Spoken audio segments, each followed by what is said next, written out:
Plato, in the famous dialogues recounting the teaching of his mentor Socrates, recounts the understanding that Socrates held that education was simply a recognition by the individual of what he already knows. The process of education was one of drawing out, removing the obstacles to the expression of the knowledge, and not a matter of stuffing in that we consider to be education in today's world. The Latin language root of the term education literally means to draw out or to lead out, thus emphasizing the Socratic view. There are powers within each individual of which he may not be aware until they are brought to his attention, focused on, and developed. Similarly, some latent powers may simply need exercise and practice to blossom into their full potentiality. Human development is not uniform. Individuals grow, mature, and develop their powers within their own time frame and circumstances. Latent capacities sometimes manifest at various stages of life, and in some cases arise under pressure of situations and in response to some inner or outer crisis in the life.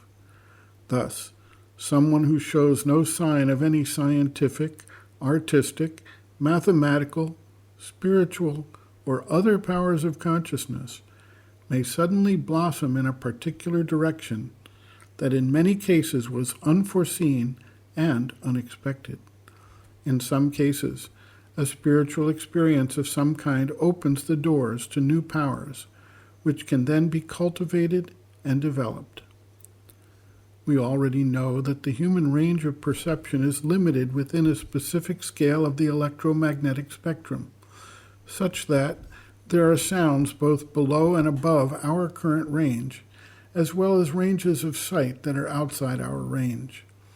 For each of the senses, we have a corresponding limitation of our range, which in some cases animals may experience.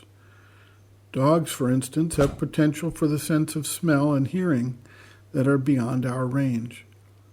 Bees see things in a range outside ours as well. Consciousness is a continuum and is not artificially limited by our sensory limitations or our limitations of physical, vital, or mental formations or processes. Thus, any expansion we make in our ability to tune to, perceive, and receive consciousness from outside the current limited range represents an opportunity for a newly discovered occult power to work in us and manifest in our lives. Sri Aurobindo notes, quote, "Consciousness, in its very nature, could not be limited by the ordinary physical human-animal consciousness. It must have other ranges. Yogic or occult powers are no more supernatural or incredible than is supernatural or incredible the power to write a great poem or compose great music.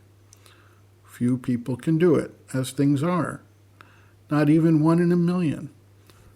For poetry and music come from the inner being, and to write or to compose true and great things, one has to have the passage clear between the outer mind and something in the inner being. That is why you got the poetic power as soon as you began yoga.